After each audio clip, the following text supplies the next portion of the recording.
people are not going to like you for whatever reason. But as long as you remember that the circle that you have around you, as long as they know who you are and what you're about, that's all that should matter. And what everybody else says out there is just noise.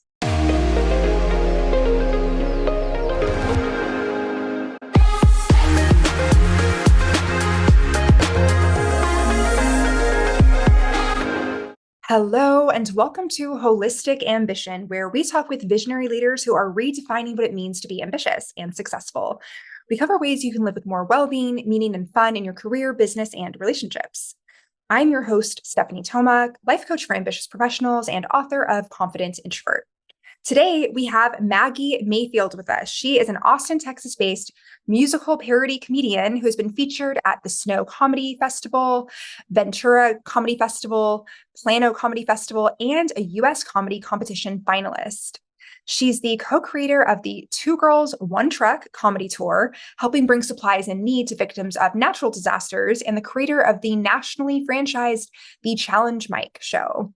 She has hosted Craig Robinson and David Koechner and performed as a headliner in clubs all over the country, including Slapsticks Comedy Club, the Drop Comedy Club, and the Comedy Arena. Her weekly podcast, Slide Into Your DMs, explores the world of sex, love, and dating in this digital age. Her debut special, Social Media is Fake, directed by Michael Malone, debuted fall 2023, while her musical album, Wake Up Maggie, is available now wherever you stream music. Oh my gosh, so you have a lot going on. I'd love for us to just dive in and talk about your musical album. That is so cool. Thank you. When you say all that stuff, it's like, yeah, it's all true, but it feels weird to hear someone else say it. Well, hey, like, okay, go yeah. you. It's awesome. I love all the cool projects. We have a lot to talk about. Yeah. I don't know if you feel like this as like a creator or someone who like produces content, but you're like, it's never enough. I never do enough. And to hear it back, it's like, oh yeah, it's important to turn around and look behind you sometimes. Like, look at all the things that you did. Look at all that. It just, that's mind blowing. Thank you for What that are you moment. most proud of so far? Before we dive into the thing that just came out, I love that you brought that up, that sometimes as creators, anyone else tuning in that's like, I'm on that creation train. Mhm. Sometimes you can get so focused on the next thing and the next thing, where maybe even what can resonate a lot with people even could be something from the archives that you pull out and, showcase again. So can you tell us about something that stands out to you as being maybe an earlier project that you really loved and why? Yeah. Um, I'm so glad you're asking that. My very first original comedy song is called The Naughty Christmas Song. And what's fun is that it's getting sucked into the algorithm again. So it's blowing up. It's gotten like 70,000 views in the last couple of days on YouTube. And I love this project so much because it's the first one, which is wild that it's a Christmas song. And two, like I just started a new business making music videos. And so I love using this as an example with artists who aren't sure or how to start making music videos. The importance of just making it, just making content, because I've done so many since then. And what's great is because that one's going viral. It's like now people get to get a deeper dive into like what else I'm doing, which is cool. So like that comedy special that came out, there's a couple more music videos that I'm so proud of that are better than that first one, but it just takes one, just takes one. It reminds me of like the Mariah Carey effect, just like, iconic Christmas song, like pull it out every year. I love that it's like making the rounds and shedding light on your current projects even more. And now you even have a business helping people create their own music videos. And actually, people don't really know this, but I created a music video 11 years ago called We Found Dove. It was a musical parody of Rihanna's We Found Love. And I was like in love with the bar of soap. So that's like the most viral I've ever gone so far with 36,000 views. That's incredible. That's Thank amazing. you. Yeah. Yeah, but I love that, hopping on the holiday train and being able to resurface whenever the holiday comes, there's a genius to that. And I mean, yeah, I'm curious about just like, so what's Yeah. your project that's like getting boosted up from this sort of resurgence from your music video? Well, there's the last music video that I did is called I'll Call Bob. It's another comedy song about Bob, which stands for battery operated boyfriend. And so Ooh, it is very, very funny. There's a I lot think I of know what like that is. Taylor Swift pieces that I've taken out like from her videos that I was like, oh, I want to incorporate this into mine. And um, yeah, it's just very, very funny. And the audience reaction is always so great every time I do it live. And then I talk about the making of the, so it's great that like the Christmas song is now highlighting this project that I've spent so much money and time and energy on. And I'm so proud of it. And it's nice to see it like building at the same time. But I use that music video as a teaser for my comedy special, which is about 35 minutes long. And so it's asking a lot of my audience to like sit for 35 minutes and watch the whole thing. But that's also kicking up some really fun views as well. So yeah, it just And takes like one. And how do you get these creative ideas? Like I feel like there's with comedy and especially with your podcast, I love the title Slide Into Your DMs. There's like a genius in that, like I know exactly what that's about. So I'm curious about like just how you get these ideas and then how you go from the idea to actually creating it. Because I think so many people, maybe they are super creative and they get these ideas, but then it just kind of sits there, you know? Mhm. How do I go from idea to actually doing it? And how do you actually get the ideas? Like what inspires you? The ideas come a lot of times just from real life. Like the Christmas song I wrote because I was working at a Christmas station and I was very nervous about it because they flipped to Christmas right after Halloween. And I was like, oh man, this is gonna be long holiday season. And I wound up loving it, just absolutely falling in love again with Christmas and the holiday spirit. And so that's where that came from. I'll Call Bob came from a long year of very terrible first dates and terrible first time experiences. And so I just was like talking about this with a friend of mine at the comedy club. And he was like, oh my God, you should write a song. The next day in the shower, I had to get out early because if I didn't write these ideas down, I was going to lose them. So it's all just inspired from like real life stuff. Slide Into Your DMs came about because my podcast partner, Brian, slid into my DMs and said some of the most wildly inappropriate stuff. And we laughed and laughed and laughed about it. And I was like, yeah, this is the show. And he was like, yeah, you're right. It is. Let's do it.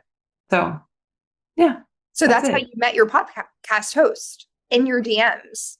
Well, we didn't meet there. I had known him before, but he had gotten very brazen, let's say, and decided to send some inappropriate. And it just made me laugh so hard that we developed quite the friendship since then. And the podcast has been running a year now, which is crazy.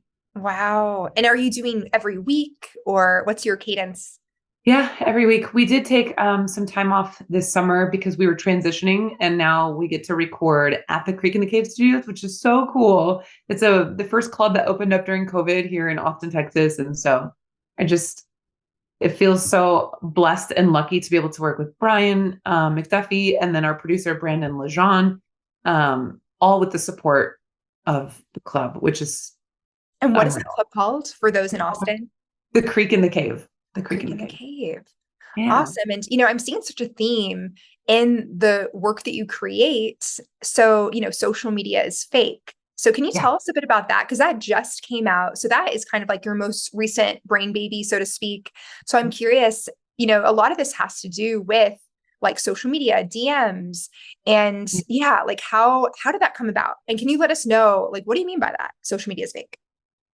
It is fake. Well, Social Media is Fake is a song that I wrote about an ex-boyfriend that it's not about him, but this feeling that I had, this anger that I had when we were together, that his social media was so much more important than us, our relationship, and like what was happening. And it was, I think, my first real experience with narcissism and navigating that.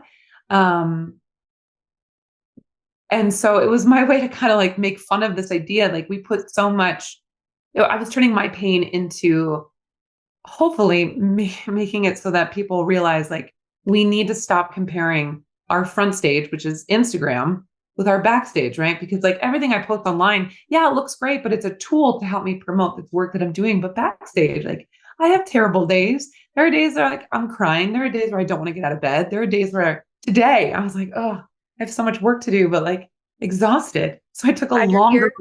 I took a longer run today. I was like, I don't want to do anything. Um, and it was that mess. So it was my pain turning it into like how can we connect? Because I think everyone feels that. Anyone that's been online ever in any capacity is like, wow, everyone's so cool. I'm not that cool. You are that cool. You are.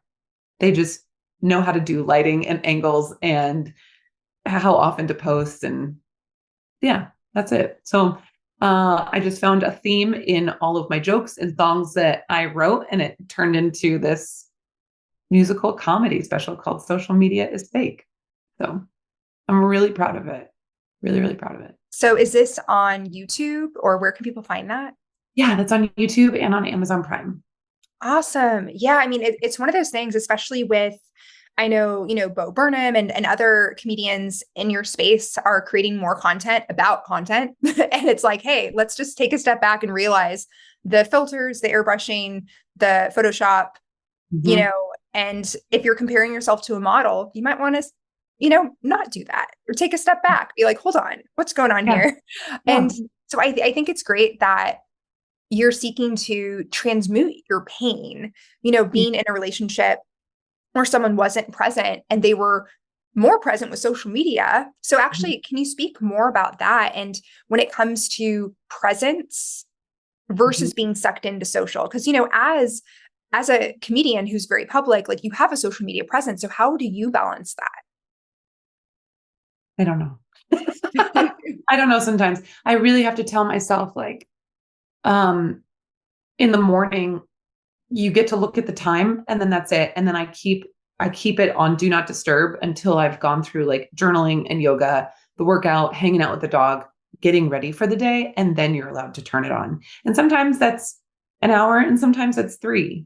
And I think that time is important where I'm not looking at reels and I'm not responding to emails and I'm not worried about whatever. Like I need that time. That's very important Yeah. because I am on all day. You know what I mean? Like I am text messaging my friends or like doing actual work. I'm running this new business and it's all Instagram engagement. That's it. So yeah. Wow. Yeah. I mean, I think that's really cool as well to have a business focused on social media, but to also call it out and be like, hey, it's not real. It's for entertainment purposes. Right. Mhm. And I mean, that's at the core. And I'm so curious, before you were a comedian, or maybe you were always a comedian, I don't know. Like, can you tell us about your trajectory to like claiming that title and really just kind of going all in with it? Yeah. My first career was in radio broadcasting. So I did that for almost 15 years. And kind of in the middle of that, like it moved me around the country a lot. And I figured out very quickly, like there are two rules really. Like the first rule was like, don't ever get on the microphone on the radio without having a purpose or reason to say something. And if I didn't have a reason to say something, it was either to make you laugh or inform you of something. And most of the time it was like, I'm going to make you laugh. And then 2, if I wanted to not be lonely in a city, finding friends was easier if you were funny. So I joined a lot of improv groups and wound up in Champaign, Illinois, joining my favorite group ever. And wound up helping the local comedy community put on a festival. And I was angry at that time because 3 female stand-up comedians came through. There are a bunch of women doing improv, but they weren't doing stand-up. And I was like, well, I guess I have to do this now. And so I just signed up for a mic. I didn't really tell anybody. There were a couple friends there that knew, but yeah, after a couple months, they were like, oh, you do this? Like, yeah, this is comedy now. And then I was running shows and moved to LA and yeah, just I did a thing. Ooh, that's awesome how it's like one thing leads to another thing pretty seamlessly. And Yeah. I'm curious also, you mentioned moving to LA. So I'm curious if you could share about what that move to like being in like Hollywood, Los Angeles, whatever part of LA you were in, and then what the move was like and what catapulted the move to come here or what it's been like. Yeah. Well, I finished high school in California, and my sister and brother-in-law were starting to have kids. And so it was really important for me to be there, but also like to be in LA, like, Mhm. yeah, let's make this dream come true. I've always wanted to be an actor, always, always. And so I was like, yeah, let's just go out there. We'll do some stand-up comedy. We'll get your feet wet. And I got a job in radio almost immediately. I was very, very lucky and very blessed. And a couple, maybe a year and a half after moving there, my sister and brother-in-law got some opportunities out here in Austin, Texas. And I was like, I just got here. I Mhm. just got here. And I had this like dream job working in LA. Like I was running a couple of comedy shows. I was killing it. I got myself an agent. So I was doing all the right things. I wound up meeting somebody. And so we wound up being together. The pandemic happened, the lockdowns happened. And my first EP is called Pandemic Girl, which is where I started figuring out how to mix and master music, how to create my own art. I made my own music video in that time that wasn't just lyrics. And I really did a deep dive into like my core. And Mhm. uh, yeah, I was with that person who was not healthy for me. And I got out and there was nowhere else to go but Austin, Texas, because my family is here. And so I got very lucky again that Austin seems to be this incredible boom of stand-up comedy. So I was like, oh, cool that I get to be with my nieces and my family and also do this other crazy thing that I love. I've just been so lucky in all these choices that I've made. Right place, right time. Like that's that's Well, it. and what do you think what would you credit for making the right choices? In the moment, did you know that it just felt right? Or you look back and you're like, oh, that's cool that that worked out that way. Do you think it's intuition? Do you think it's serendipity, luck? Do you think it's some good karma? Like, what do you credit for that? I think it could be a little bit of all those things, you know? I just think when you, and this is true in every aspect of your life, but like when you start trusting your gut and just realizing like you can handle whatever the consequences are, good or bad, like you just start following that more and more. And so, like, yeah. And I think that's true in relationships too, when you just start trusting your gut about like how people are treating you, which is something that I'm still figuring out and learning how to do, you know, in a long-term, healthy, intimate relationship, still trying to figure out what that looks like. But professionally and creatively, like I don't struggle with that. I just have decades of experience, like trusting it. I've gotten myself in trouble for sure, but there's a lot more success that has happened. And I live my life by the motto of always ask for forgiveness and not permission. Have you been So, canceled before? yeah, Girl, yeah. same. So it happens when you put yourself out there. So I'm curious about if anyone is listening to this and they're like, and maybe you're kind of quirky and some people get it, some people don't. What do you credit for helping you bounce back from being canceled? Because I know for some people it happens time and time again. For some people it happens once. Some people don't recover. It sounds like you certainly have. You're back at it. But yeah, can you speak to that piece? Yeah. Um, so uh Of resilience. a couple of things. Yeah. So a couple of things like you know, you're not immune to the negative things that people say online and YouTube, they are the meanest. They're so mean on YouTube. Um, but that doesn't mean that you should stop putting out content. And my mom said to me very early, because I did want to be an actor, and she was like, listen, I think she knew. And she said to me, she's like, people are not going to like you for whatever reason.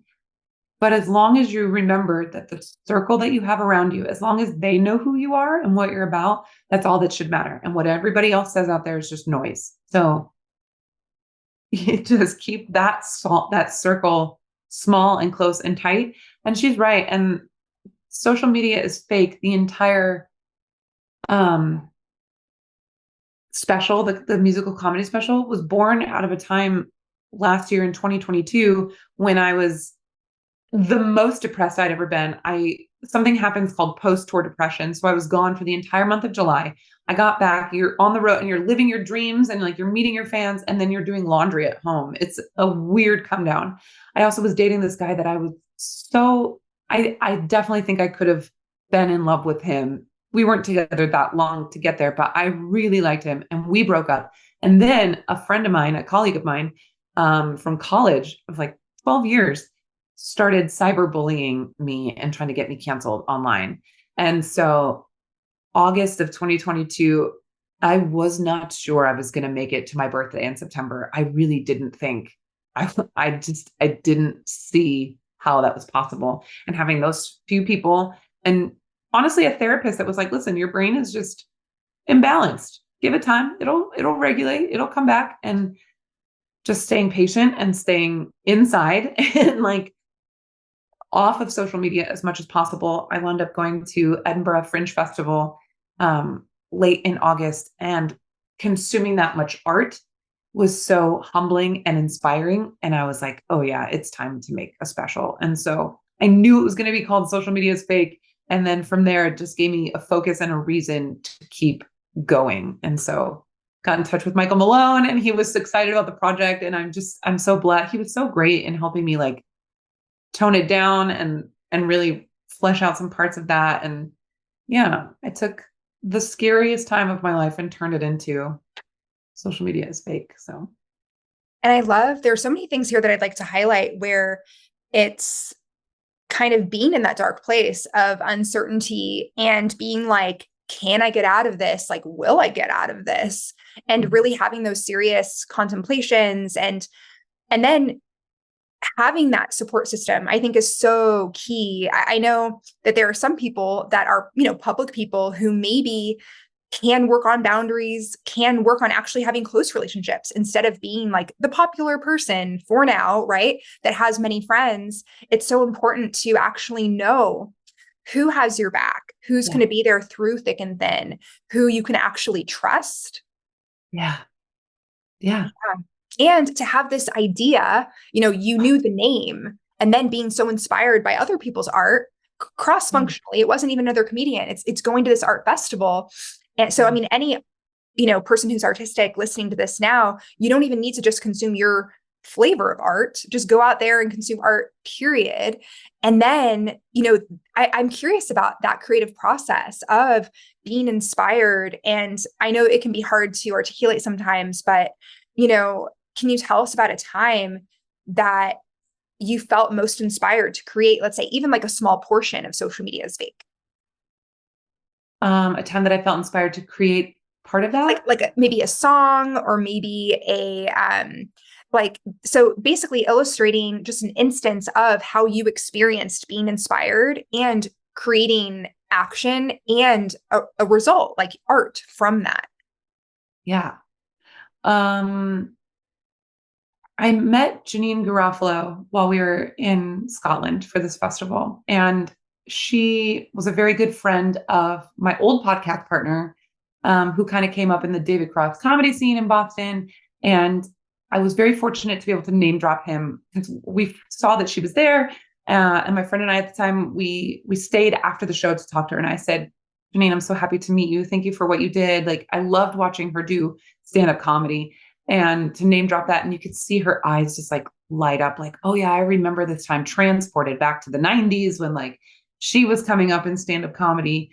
And just to get some insight from a person whom I look up to, who's also still doing this amazing thing and so many other projects as well. Like her hands are very full also, but to hear her talk about like aging in art, was so inspiring. And I think she didn't say this. I was at a conference for radio at one point, and someone said, if you want to make more content, you want to make people laugh, and you can't keep using the same ingredients, right? Like you can go to the grocery store, and if you buy the same 5 things, you're going to make the same few meals that you've been making. But once you start adding in some different spices or different kinds of vegetables or different whatever, now like your palette is bigger and you have more to work with. And I think that's the same idea as this, like, yeah, consume other art, try new things, try new stuff all the time, because all of that filters through you, because the things that you've tried, Stephanie, are different than the things that I've tried, right? So your filter is different than my filter. And that's amazing, right? They say Mm. you see it all the time in like these magazine interviews, like, Britney Spears, who's inspired you? And she said Madonna, Prince, whatever. It's like, yeah. And now this next generation is like, oh, I'm so inspired by Backstreet Boys and Britney Spears. And it's just these little filter, and it goes back forever. So I think, yeah, Yeah, consume, yeah, try totally. new things. That's it. Yeah. Awesome. And something else that comes to mind is around, let's say that someone listening, maybe they are a comedian, maybe they're the furthest thing from it, and they're wondering how they can be more funny. What would you say to them? Um, know thyself, because someone gave me permission on stage a long time ago. If you can't be funny, be interesting. And I've got that nailed. And sometimes it's those interesting stories and you just have to do it and let people help you. Mm. Some of my favorite punchlines are because other comedians were like, I love what you're doing. What if you said this? And I tried it and it's the funniest thing that's ever come out of my mouth. You know what I mean? They have no investment in this other than they like me and I'm trying and they liked what I'm saying. So Yeah. So it's like it can be about delivery, it can be about, charisma, whatever, or it's about having like a really interesting story where things kind of go in a weird way and you're just matter of factly telling it. yeah, And there's yeah, humor in that. yeah. The truth, you can't make it up. It's hilarious. Mhm. Yeah. No, and I mean, that's so true, right? I think there is this sort of trope that a lot of comedians, like you mentioned earlier, transmute pain into like, hey, an absurdity. Like Yeah. there's a fine line between a tragedy and a comedy. I don't know if you've heard that, but I've heard that a few times. And you Time know, plus tragedy equals comedy for sure. For sure. hey, and I Yeah. mean, what is life but a series of events that could be perceived as unfortunate, but then we get to be resilient Mm-hmm. and make transmute it in some way, shape, or form, like creating music, creating jokes, sharing stories. And, I'm curious as we begin to sort of wrap up here, how you define ambition. Um, yeah, I think I said it before, perseverance. It's like you have to trust yourself and just keep going. And it doesn't matter how many views or how many likes you get when you start, you have to start somewhere and then do it again and then do it again. And you're opening yourself up to criticism, but that can be the best thing for you to hone your skills and find your audience. Everyone's got an audience. You just have to find them. Yeah, like being okay being polarizing and not focusing so much on those people that don't get it. It's like, okay, you don't get it, that's fine. But then it sounds like you've gotten mentorship from, people that are a little further along in their comedy careers. They're like, hey, try it a little bit like this. And then sometimes it's like those little tweaks that make such a difference. And, you know, so if you define ambition as being, perseverance in a word, what does holistic ambition mean to you? Taking care of yourself first, always, because Mm. nobody else is going to do that for you. And you cannot be resilient unless you're healthy in your mind, body, and your soul, for sure. Yeah. Yeah. Putting yourself first. If you don't do that, that's how you burn out. That's how you don't actually get to where you want to go and you can't help the people or reach the people you want to reach. So, how Mhm. can people stay connected with you, learn more about you? Yeah. The easiest way to do that, all my social medias are connected to my website, my schedule, everywhere I'm going to be at maggiemayfield.com. Awesome. All right. Well, Maggie, thank you so much for your time today. I feel like this flew by. We could certainly go Yeah. into so many more topics, but you know what? I would just encourage everyone who tuned in today, go ahead and look into Maggie's website. And I would like to thank you, Maggie, for being here. And thank you at home for tuning in and watching and joining us. Go ahead and subscribe to be the very first to know about the next Holistic Ambition speaker in our series. Wishing you a beautiful day. Until next time.